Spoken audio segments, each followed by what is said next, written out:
The boardroom air crackled with tension as my father raised his champagne glass to toast my sister's groundbreaking innovation.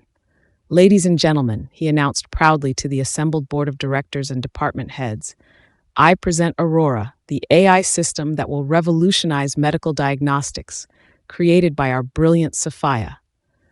My sister stood gracefully, her designer suit perfect, accepting applause for 3 years of my research. I sat motionless at the back table reserved for junior staff, watching my life's work get credited to someone who couldn't even explain how neural networks functioned. I'm Catherine Foster, 27, research scientist at Foster Biomedical, though that title suddenly felt meaningless.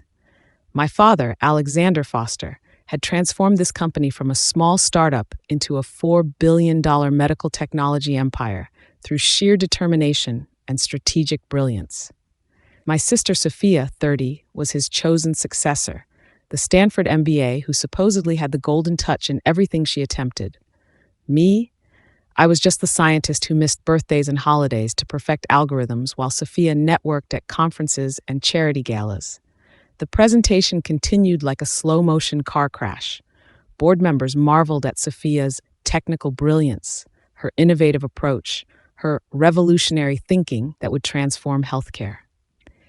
She responded with practiced charm, even attempting to explain complex machine learning concepts she'd clearly memorized from my research papers. Dad glowed with unmistakable paternal pride. Not one person acknowledged my existence in that room. I joined Foster Biomedical straight from MIT 5 years ago, eager to make a difference in medical technology.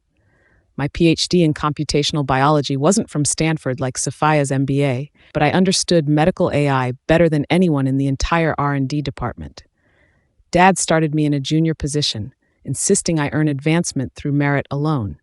Meanwhile, Sophia began as senior vice president of strategy, despite having no medical or technical background whatsoever.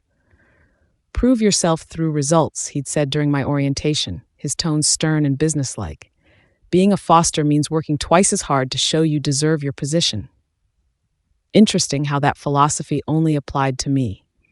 I dove into research with dedication, solved problems that stumped department heads with decades of experience, pioneered new approaches to diagnostic algorithms that impressed even our most senior scientists. My performance reviews were consistently exceptional, praising my innovation and dedication. Yet my promotion requests were consistently denied without real explanation. You need more leadership experience, Dad would explain during our brief quarterly meetings. Meanwhile, Sophia collected titles like trophies, 2 major promotions while I remained stuck in the same position. She'd breeze through technical meetings with confidence, dazzle executives with buzzwords she'd learned from management books, claim credit for departmental achievements she didn't understand. I convinced myself patience would eventually pay off, that merit would win. The illusion shattered completely when I overheard 2 board members at the company holiday party. Catherine's competent enough, but she lacks Sophia's executive presence. Alexander's obviously grooming Sophia for CEO. Catherine's just here because she's family. That night, I finally understood that brilliance meant nothing without the right image. Aurora began as my private obsession, born from frustration with existing diagnostic limitations. After completing assigned projects each day, I'd work until dawn developing revolutionary diagnostic AI that could transform healthcare. Our current systems missed critical patterns in patient data, gave too many false positives that caused unnecessary anxiety, failed to catch rare diseases until too late. I knew I could create something that would save countless lives, something extraordinary that would change medicine forever. For 18 months, I worked in complete isolation on Aurora, not from secretiveness, but from necessity. I needed undeniable proof before anyone could dismiss another junior researcher's pet project without consideration. I trained models on millions of medical records, analyzed patterns humans couldn't see, refined algorithms until they achieved accuracy rates that seemed impossible. My boyfriend James worried constantly about my health, bringing dinner to the lab, but I was consumed by the possibility of what Aurora could become. The breakthrough happened at 4 a.m. on a Thursday in March. I'd finally solved the pattern recognition problem that limited current diagnostic AI, achieving 99.7% accuracy while reducing false negatives to near zero. My hands trembled as I ran validation test after validation test. This wasn't incremental improvement. It was a quantum leap that would transform how doctors diagnose diseases, potentially saving millions of lives annually. Documentation became my absolute religion. Every experiment, every result, every decision was meticulously recorded with timestamps and cryptographic digital signatures. Call it paranoia, but something deep inside warned me to protect everything. I filed provisional patents, registered copyrights, and most importantly, embedded invisible authentication markers throughout Aurora's code. The paper trail was completely unassailable. When I finally revealed Aurora to Dr. Hurrigan, Marcus Webb, my department head, his reaction was everything I'd hoped for and more. Catherine, this is going to change everything. My God, how long have you been developing this? His voice shook with genuine excitement as he reviewed the data. I explained my 3-year journey, demonstrated live diagnostics on test cases, showed validation results that made our current systems look primitive. He immediately wanted to escalate to senior leadership, recognizing Aurora's transformative potential. News spread through R&D like wildfire despite attempts at confidentiality. Senior researchers who'd previously dismissed me as Foster's other daughter suddenly requested detailed briefings about Aurora. They examined my algorithms with growing amazement, ran independent validations that confirmed my results, and returned stunned by what I'd achieved. This could save millions of lives annually, our chief scientist said, shaking his head in wonder. Alexander needs to see this immediately. This is bigger than anything we've developed. But Dad was touring facilities in Germany, finalizing acquisition deals. Dr. Webb suggested presenting to Sophia first, given her oversight of strategic initiatives and new product development.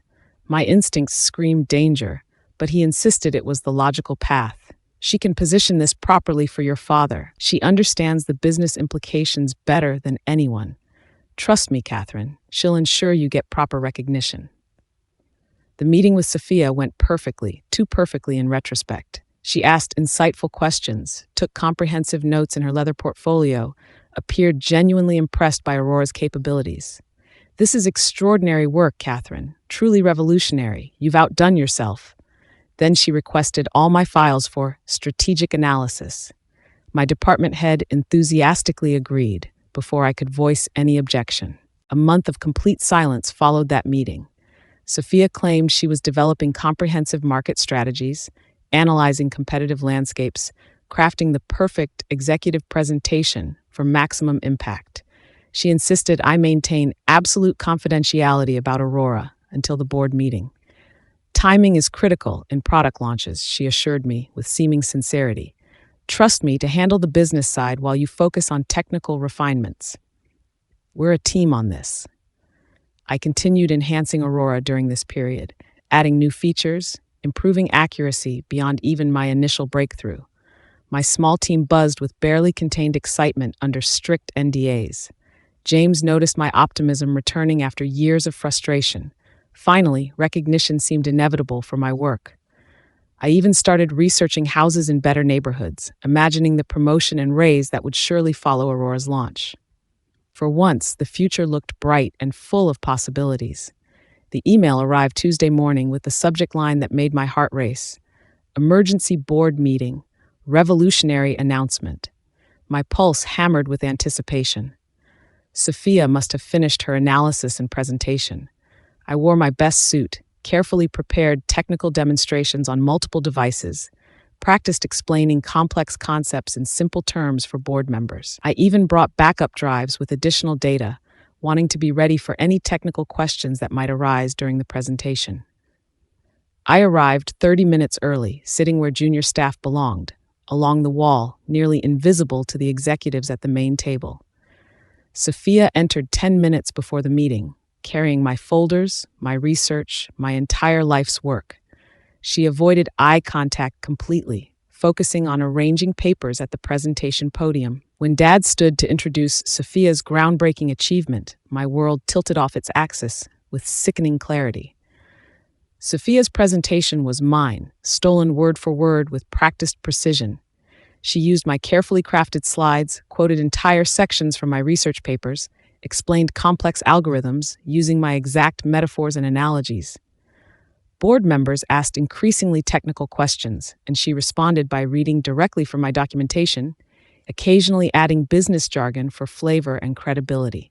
3 years of my innovation, my sleepless nights, my breakthrough moments, presented as her triumph to thunderous approval.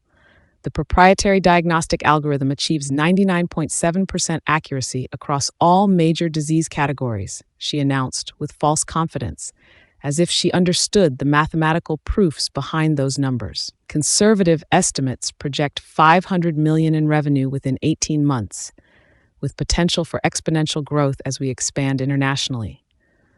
Those were my calculations, painstakingly developed through market analysis, my algorithms perfected through thousands of iterations, my projections based on careful study. Every figure came from models I'd built during countless sleepless nights when she was at social events. I wanted to scream, to stand up and expose the theft immediately to everyone present. But who would believe me? The overlooked daughter versus the carefully groomed heir apparent? I had no allies in that room, no one who would risk their career for truth. My department head nodded appreciatively throughout, apparently forgetting who'd actually demonstrated Aurora just weeks ago. Dad looked at Sophia like she'd personally cured cancer, his pride evident to everyone. The cruelest moment came during closing remarks when Sophia magnanimously acknowledged the research team who helped implement my vision, naming several senior scientists who'd never touched my code while I sat invisible, erased from my own creation.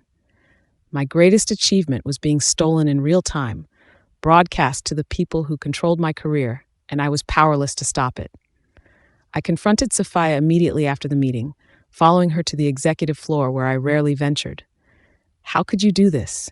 You know Aurora is mine. Every algorithm, every innovation, every breakthrough. 3 years of my life, Sophia! My voice shook with barely controlled rage. She didn't even feign remorse or surprise at my accusation. Instead, she leaned back in her expensive leather chair with that patronizing smile I'd endured since childhood, the one that said she'd always be the favored daughter. Catherine, you really need to understand how business works, she said, her tone dripping with condescension. Technical brilliance means absolutely nothing without proper packaging and executive leadership. I'm actually helping you by shepherding this project through the political landscape. Would the board have listened to a presentation from a junior researcher? Would Dad have given you the platform? Her casual dismissal of my work made my fists clench involuntarily with suppressed fury. Helping me? You just stole credit for everything I created. Dad thinks you're a technical genius, while I'm still nobody in this company. My voice cracked with years of accumulated rage and fresh betrayal. Sophia's expression shifted to obviously fake sympathy, the kind she'd perfected in business school. I'll make sure you're recognized as part of the implementation team. This visibility is good exposure for your career. You should be thanking me for the opportunity. Implementation team? I invented Aurora. Every line of code, every mathematical proof. But Sophia was already checking her phone, scrolling through congratulatory messages, effectively dismissing me like an annoying interruption. The announcement's been made, Catherine. I suggest you focus on being supportive. Dad values family unity above all. Don't make this difficult. I left her office shaking with fury and the crushing weight of betrayal. That night, I sat in my apartment while James tried desperately to comfort me. Nothing felt real anymore, like I was trapped in a nightmare. My sister had stolen my life's work publicly, claimed my greatest achievement as her own, and everyone would let her succeed because she fit the image of leadership. Talk to your father, James suggested gently, holding my trembling hands. Show him the proof. He has to listen to evidence. I laughed bitterly, the sound harsh in our quiet apartment. You don't know Alexander Foster. He sees exactly what he wants. Sophia as the brilliant successor who will take the company forward, me as the supporting cast who should be grateful for any role. I could show him signed affidavits, video evidence, and he'd find a way to credit Sophia for inspiring me. It was painfully true, learned through years of being overlooked. but scrolling through my meticulously organized files, I remembered my extensive precautions. Every line of code was time-stamped with blockchain verification. Every version was cryptographically signed and backed up in multiple locations. My patents predated Sophia's presentation by years. Most importantly, those authentication markers I'd embedded throughout Aurora's core systems were invisible unless you knew exactly where to look, and Sophia didn't even know they existed. Years of observing corporate politics had taught me that documentation meant power, and paranoia was just good sense. While Sophia had my presentations and reports, she couldn't access my personal servers, encrypted backups stored off-site, or the legal filings I'd quietly made. I'd protected my work from competitors and hackers, never imagining family would be the ultimate threat requiring these defenses. Foster Biomedical buzzed with excitement about Aurora throughout the week. Medical journals had already picked up the story through leaked press releases, praising Sophia Foster's visionary breakthrough in diagnostic technology. Company stock jumped 7% on the announcement alone. Sophia gave carefully scripted interviews, accepted prestigious speaking invitations at medical conferences, even hinted at future innovations in her development pipeline, innovations she couldn't possibly create. I maintained appearances, completing routine assignments while my mind raced with plans. Colleagues who knew the truth avoided me in hallways, choosing job security over integrity. My department head mumbled about complex dynamics and organizational realities when we crossed paths. Everyone knew the truth about Aurora's creation. Nobody would risk defending the CEO's overlooked daughter against the chosen successor. The silence was deafening and complete. At lunch on Thursday, I made the most important call of my life to Dr. Patricia Malik, an intellectual property attorney specializing in technology theft and corporate fraud.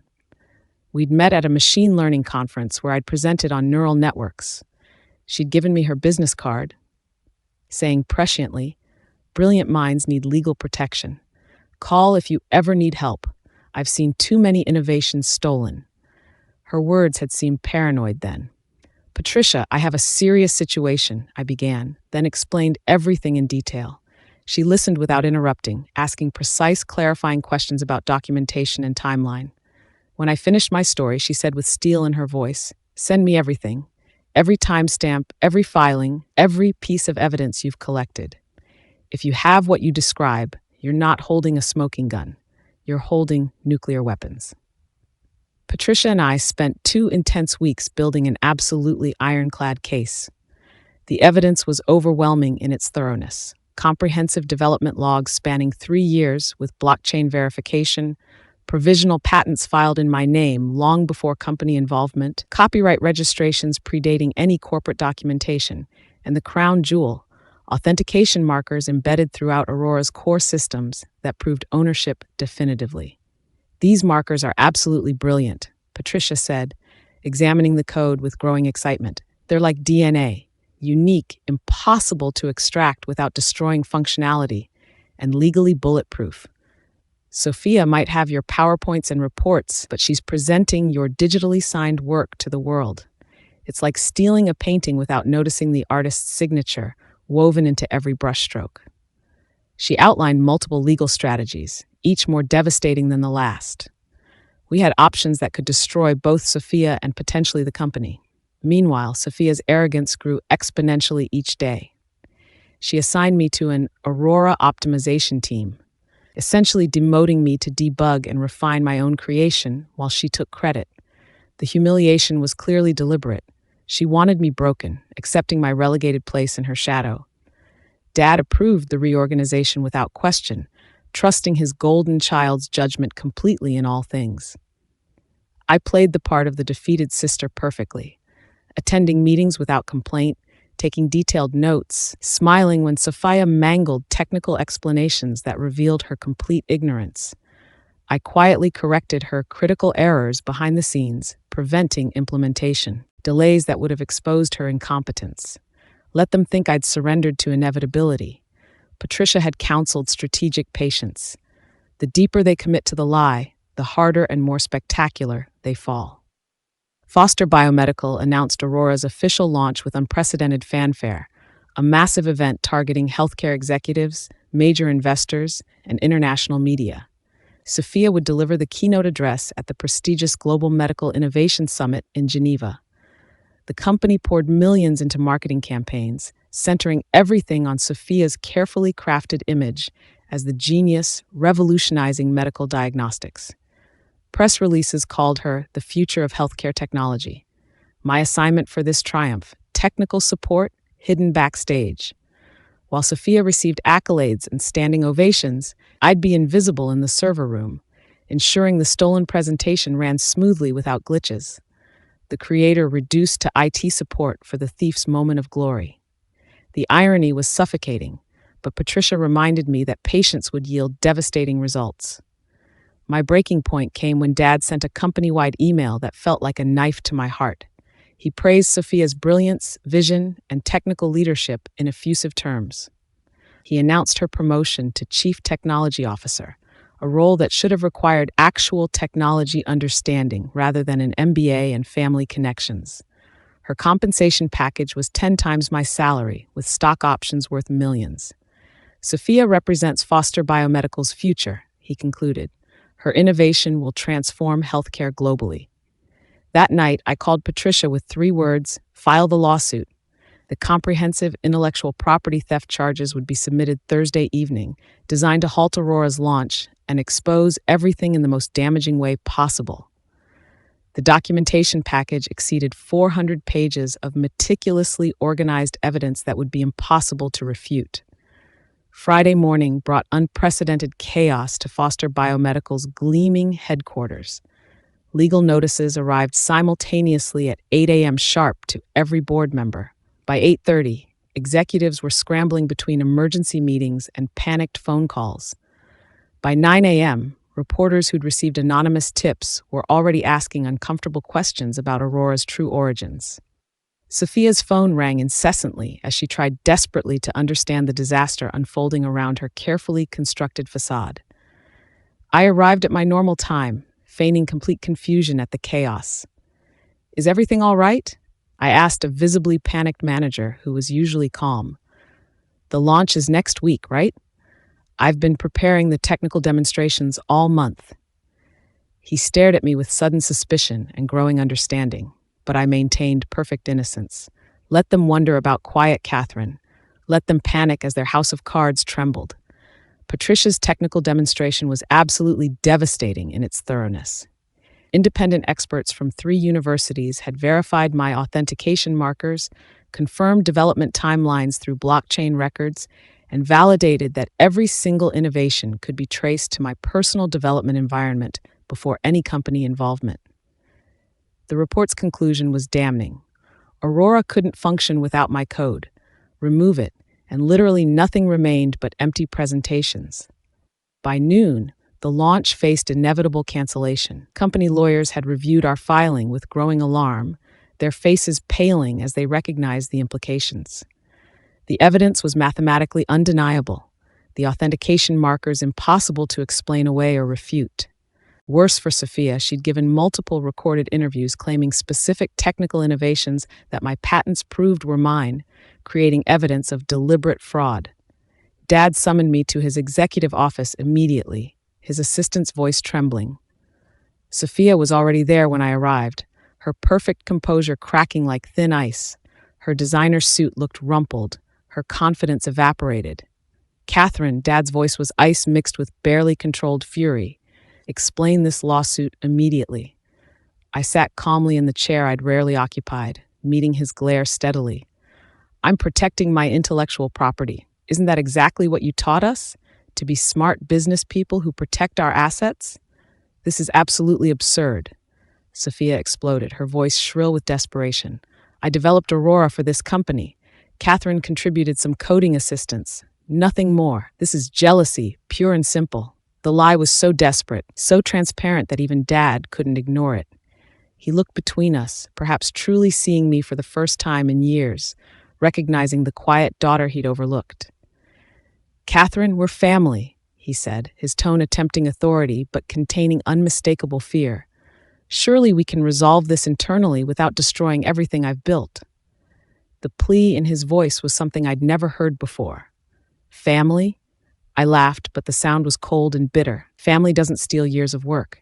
Family doesn't humiliate and erase someone's existence for corporate convenience. Family doesn't reward theft while punishing innovation. I stood, smoothing my simple jacket. My lawyer will be in touch with settlement terms. The launch? I'd cancel immediately. Launching stolen technology tends to upset investors and partners. The fraud implications alone could destroy Foster Biomedical. I walked out, leaving them in stunned silence. The power dynamic had shifted completely and irrevocably. The overlooked daughter now held all the cards. The launch was canceled within 3 hours. The official reason cited technical refinements needed for optimization. The real reason, Foster Biomedical's lawyers realized proceeding meant admitting to massive intellectual property theft. Healthcare executives who traveled internationally for the event were furious at the last-minute cancellation. Medical technology reporters sensed a major scandal brewing and began investigating. I maintained my routine, answering emails professionally, attending scheduled meetings as if nothing had happened. But colleagues watched me with new eyes, quiet, overlooked. Catherine had apparently brought down the untouchable Sophia Foster, the golden child who'd seemed destined for greatness. Whispers followed me through hallways. Conversations stopped when I entered rooms. The invisible daughter had suddenly become very visible indeed. Sophia cornered me desperately in the stairwell after lunch. "You're destroying Dad's company over petty jealousy." Her perfect facade had crumbled completely, replaced by desperation and fury. "I'm not destroying anything," I replied with calm I didn't feel. "I'm reclaiming what's mine. You could have helped me present my work properly, been a real sister. You chose theft instead." "I elevated it," she insisted frantically. "I gave it the platform and positioning it deserved. You should be grateful." The entitlement in her voice was staggering, even now. "No, Sophia, you gave yourself the credit I deserved. There's a significant difference." I walked away, leaving her calling after me, her voice echoing in the empty stairwell. The weekend exploded with media coverage across every major outlet. Foster Biomedical, family feud over revolutionary AI innovation. Aurora launch canceled amid serious theft allegations. Sister versus sister in billion-dollar medical technology battle. My name was finally attached to Aurora, though as victim rather than villain. The narrative was shifting rapidly in my favor. Patricia managed media strategy brilliantly, understanding the power of public opinion. She released precisely enough evidence to prove my claims without revealing our entire hand. The authentication markers became legendary in tech circles. Developers worldwide praised the foresight to protect code so thoroughly. Professional forums overwhelmingly supported the brilliant researcher over the MBA who couldn't code. Sophia's carefully crafted image crumbled under scrutiny. Dad called my personal phone repeatedly throughout the weekend. I didn't answer, letting silence speak volumes. Sophia sent dozens of texts, ranging from threats to desperate pleas to tearful apologies. I forwarded everything to Patricia for documentation. James fielded reporter calls with practiced calm while I sat quietly, feeling the weight of what I'd started. This was my stand, my moment of truth. Sunday night, Patricia called with significant news. They want to settle immediately. The offer is substantial, more than you'd make in a lifetime. The number she mentioned was staggering, life-changing. "But Catherine," she continued with satisfaction in her voice, "we can get much more than money. We can get justice, recognition, and your future on your terms." Monday's negotiation took place in Foster Biomedical's largest conference room, a space usually reserved for board meetings. Patricia arrived with me and 2 associates, radiating confidence in her power suit. Dad waited with Sophia and a team of expensive lawyers from 3 firms. He'd aged visibly in 1 weekend, the stress etching new lines on his face. The empire he'd built was under threat from the daughter he'd ignored. "Let's resolve this quickly and quietly," Dad's lead attorney began with false confidence. Patricia interrupted smoothly. "My client isn't interested in quick or quiet. Catherine Foster created Aurora completely independently. Your company stole her work. Your executive claimed fraudulent credit. We're prepared to prove this in court, destroying Foster Biomedical's reputation permanently. The choice is yours." The room tensed palpably. Dad silenced Sophia with a sharp gesture when she tried to speak, then looked at me directly with something I'd never seen before. Fear mixed with grudging respect.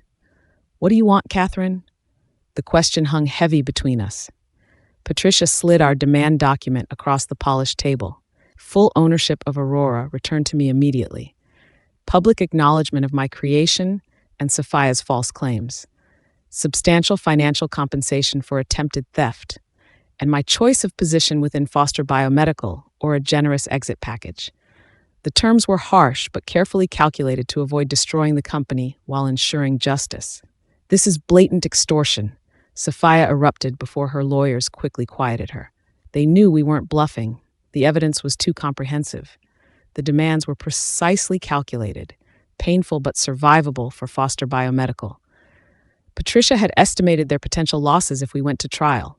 Billions in market value evaporation, regulatory scrutiny that could last years, partnership dissolutions, and complete reputation destruction.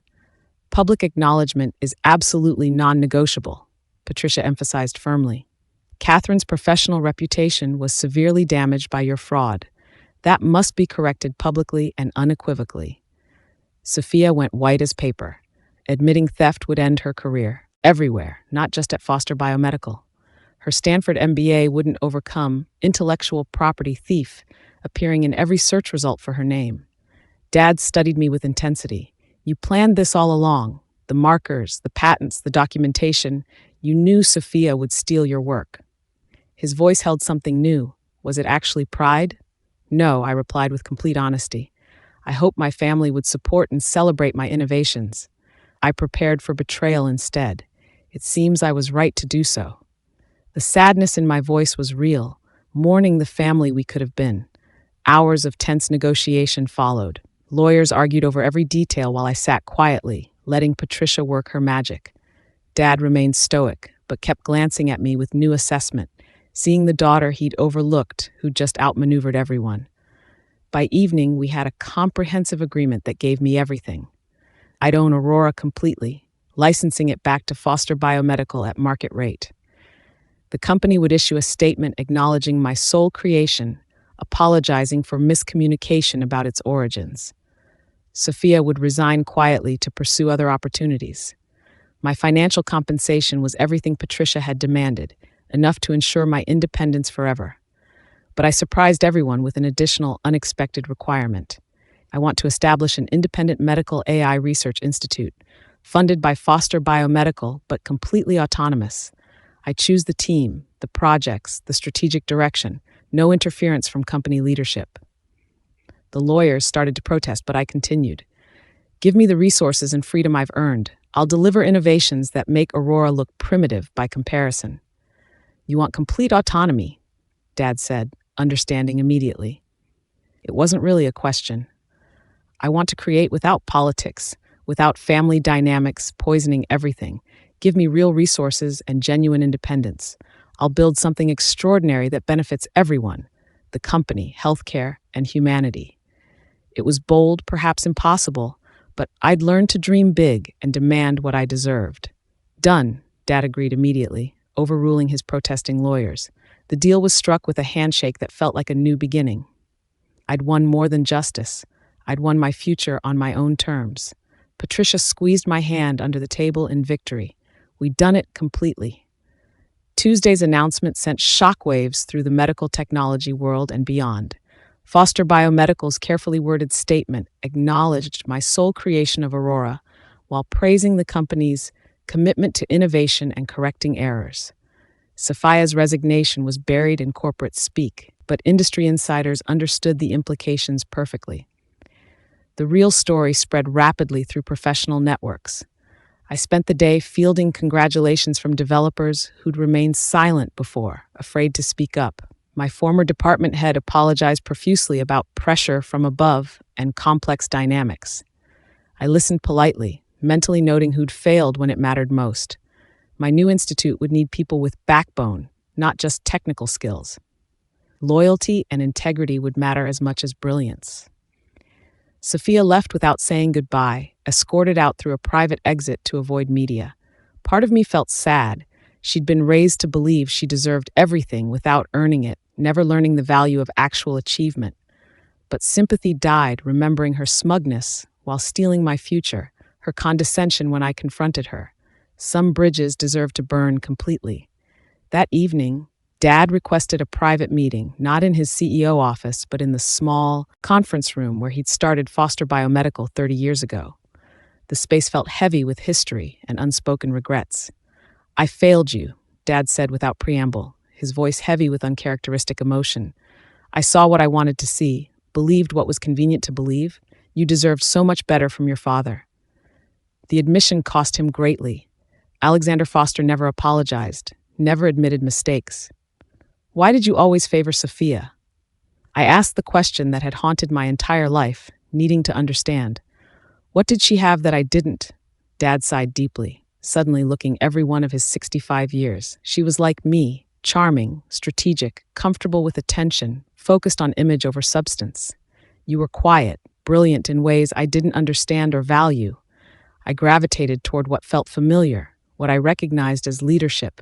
I was completely wrong. So you let her steal my work because she presented better? Because she looked the part? The hurt in my voice was raw, years of pain condensing into this moment. I convinced myself it was best for the company's image. Sophia could sell anything to anyone, but innovation without integrity is worthless, unsustainable. You built something real, transformative, while I was blinded by surface polish and my own biases. His regret seemed genuine. We talked honestly for the first time ever. He shared fears about succession, his growing realization about Sophia's ethical failures, his pride in what I'd accomplished. I described years of feeling invisible, worthless, despite my achievements, always second best, regardless of my successes. The conversation was painful but necessary, beginning to heal wounds that had festered for decades. The Foster Institute for Medical AI launched 6 months later in a converted research facility. I recruited 15 brilliant researchers who valued substance over style, innovation over politics. We worked separately from Foster Biomedical's headquarters, free from corporate bureaucracy and family dynamics. The space hummed with creative energy and groundbreaking possibilities.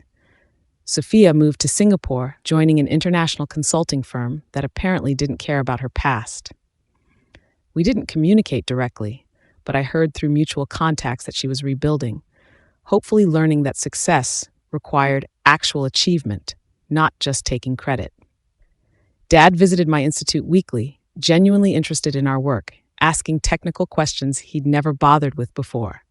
He was finally seeing me as I was, not as he'd assumed I should be. Our first year produced 5 breakthrough technologies, each properly attributed to its creators. I insisted on a culture of transparent recognition for every contribution, no matter how small. We filed numerous patents with clear attribution, establishing a new standard for intellectual property protection. My team trusted that their brilliance would be acknowledged and rewarded fairly.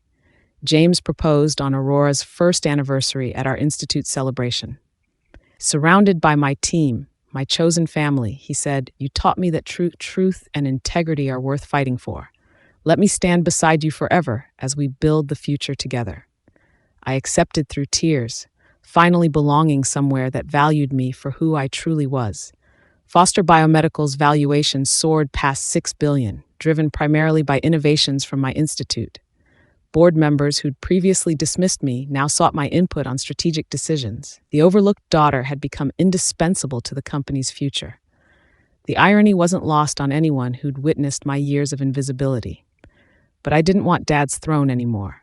Being CEO meant politics, image management, everything I'd fought to escape. Instead, I proposed something radical, spinning off the Foster Institute as an independent entity, with me as founding director and majority stakeholder. We'd maintain partnership with Foster Biomedical, but operate with complete autonomy. "You're dividing my legacy," Dad said during our negotiation, but he was smiling with genuine pride. "I'm evolving it for a new generation. Your generation built foundations through traditional business. Mine builds futures through innovation and integrity. Different approaches, both valuable." The board approved unanimously, recognizing that true innovation required freedom from corporate constraints. 5 years later, the Foster Institute was valued at $8 billion, surpassing the parent company. We'd revolutionized not just medical AI, but the entire approach to corporate research and development. Our model of transparent attribution and researcher ownership became the industry gold standard. Dad retired peacefully at 70, finally proud of his legacy's true evolution. At his farewell celebration, he pulled me aside from the crowd.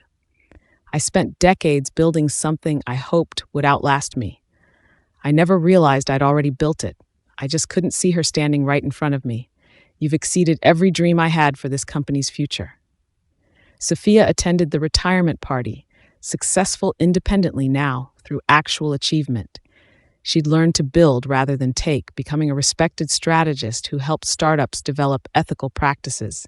I needed to fail spectacularly, she admitted during a quiet moment together. You saved me from becoming something terrible. Even if it hurt, I'm grateful now. Standing in my office that night after everyone left, surrounded by patents and awards bearing my name, I thought about the young woman who'd coded secretly, protecting work with paranoid documentation. She'd been right to prepare, right to fight, right to demand recognition. The records had spoken exactly as I'd known they would.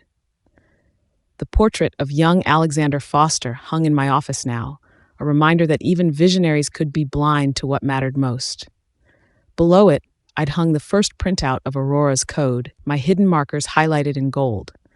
Evidence of the moment everything changed. I spoke regularly at universities about protecting intellectual property and recognizing diverse talents. Students absorbed lessons about documentation, patents, authentication markers, and most importantly, believing in their own worth. Your brilliance deserves protection, I always emphasized. Quiet innovation is still innovation. Don't let anyone tell you otherwise. One particular speech at MIT resonated deeply. A young woman approached afterward, tears in her eyes. My advisor is claiming credit for my research. Everyone believes him because he's charismatic and I'm not. I gave her Patricia's card and my personal email. Document everything. Fight for your work. You matter more than you know. The Foster Institute established a legal fund for researchers facing IP theft, providing free representation to those whose work was stolen or miscredited. We'd helped dozens reclaim their innovations, forcing recognition for brilliant minds who'd been erased. Every case felt personal, echoing my own journey from invisibility to recognition. The Foster case became required study in business ethics and IP law courses worldwide. My authentication technique became industry standard, protecting countless innovations. Technical conferences invited me to speak about defensive documentation and protecting quiet brilliance. The overlooked daughter had become a voice for all overlooked innovators. The conference room smelled like possibility and justice now. At the head of the table, I presented our latest breakthrough, AI that could predict rare diseases years before symptoms appeared, potentially saving millions of lives. No one questioned my authority, my innovations, or my right to lead. The overlooked daughter had become the industry pioneer through merit, not manipulation. Questions? I asked after the demonstration. Hands shot up eagerly from investors and medical professionals alike. My team sat proudly around the table, knowing their contributions would be recognized and rewarded fairly. We'd built more than an institute. We'd built a new culture of authentic innovation where every brilliant mind mattered, regardless of how quietly they worked. Later that afternoon, while advising a young researcher struggling with attribution issues, I shared the advice that had saved my career. Document everything meticulously. Protect your brilliance with paranoid precision. And never let anyone tell you that quiet innovation doesn't matter. The loudest voices rarely have the best ideas. She nodded eagerly, typing notes that might one day protect her groundbreaking work. My legacy wasn't just the medical technologies we'd developed or the institute we'd built into a powerhouse. It was fundamentally changing how the industry valued and protected intellectual property, especially from those who worked quietly in the shadows. The records had spoken for themselves, proving that patience, preparation, and documentation could triumph over politics and nepotism. Finally, everyone was listening to the quiet voices that had always held the real innovations.